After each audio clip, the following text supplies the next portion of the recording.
Please keep in mind that this video is mostly a speculation from what we saw in the two trailers, and the enormous amount of hours I have put on action games making combo videos and exploring their combat potential to their fullest.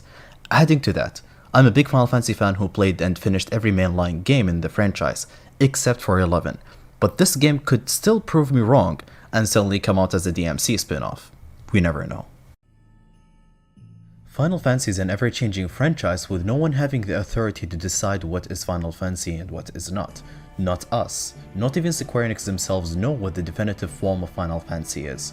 One time you are playing a turn-based game telling the world that your religion sucks, and the other you're playing an action RPG dungeon crawler controlling a middle-aged man who screams chaos every 2 minutes. It became a huge brand that is being made by different teams with different visions. You are bound to look at one Final Fantasy and like it less than the other, only because one of them was more appealing to your taste than the other one. For me, I just follow the thematic resemblance and references these games share: crystals, party members, chocobos, job systems, summons, and many other aspects. One of them is destined to return, some just simply won't. 16 is no different. After it was showcased at PlayStation's State of Play last week, it kind of splitted the fans between people who are excited for the game and people who are too worried that this game is going to be the next Devil May Cry game. And today's video is made for this specific group of people who are getting into the expectations of this game being the next DMC, more so than a Final Fantasy game. So where did the DMC expectations come from?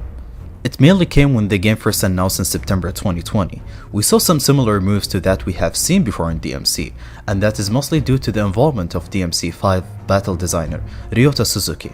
He is also the battle designer for FF16 as well, so of course he will be sampling himself a little bit here and there. But what we have seen mostly isn't exactly DMC, it is the standards of a good modern action combat, and I will tell you why. 16 didn't shy away from showing the aerial combat since the first trailer, an essential aspect for every fast-paced action game. Aerial combat in these games are initiated by using some moves called launchers. This term is used in hack and slash games as well as fighting games, sometimes like in this case, action RPGs. We see Clive use Phoenix's wing to send the enemy flying. This move is a launcher that starts the air combat. While this move may behave similar to Nero's High Roller, it is a generic launcher animation used by many sword users in action games. For example, Nier, 2B, Bayonetta, and even Noctis in Tekken 7 use this move. While they may not look visually the same, but they have similar properties. We also saw Clive jump midair to cancel his Deadly Embrace animation. This is implemented again to almost all action games that has aerial combat, to give you both the freedom to cancel your attacks by jumping, or to create more distance between you, your enemy, and the ground to extend your juggling. It is very important for aerial combat. 7 Remake is a good example of what having no jump button midair can do to you. It can lead to major limitations to your combos and inconsistency to the combat in the air. The one thing that I saw that made me scream DMC is Garuda's Deadly Embrace skill. It works exactly like Nero's Buster skill he used to pull enemies into him, but trust me, this skill is a lot of fun, and if FF16 has enemy step, you can do this infinitely. This is again, Ryota Suzuki sampling what's good from each game he worked on. Even the battle menus resembling Dragon's Dogma's combat menu, an action RPG that he worked on as well. 16's combat will be fundamentally different from Devil May Cry. This game is going to be an RPG above anything. We saw cooldowns, leveling, and skill tree is confirmed by Yoshi P during his talk with Sakaguchi.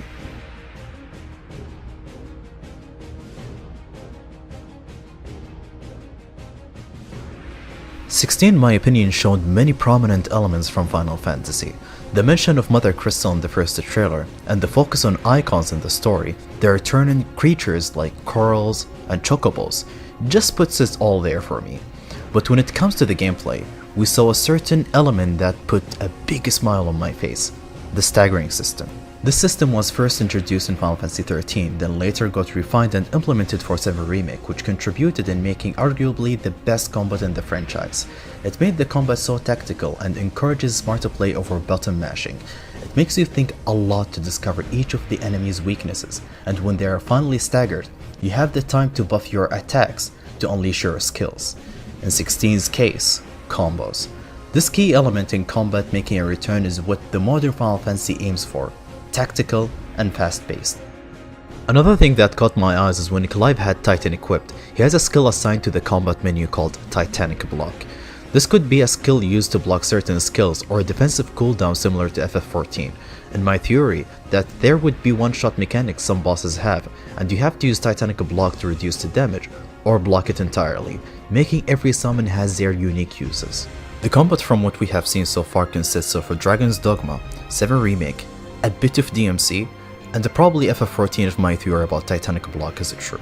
Last thing I want to talk about is that there is a high possibility of this game not having party members, which to be honest is going to be a sour spot for me, but the existence of several remake upcoming parts will definitely fill that need, and will help me approach 16 as its own unique experience.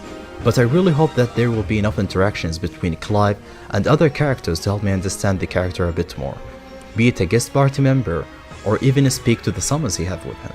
One thing I'm sure about though is that this game is looking to be a fantastic, unique Final Fantasy game, and I'm going to make another video regarding the story and the game's world, but I wanted to cover the combat first since it's the most interesting aspect for me when it comes to action RPGs.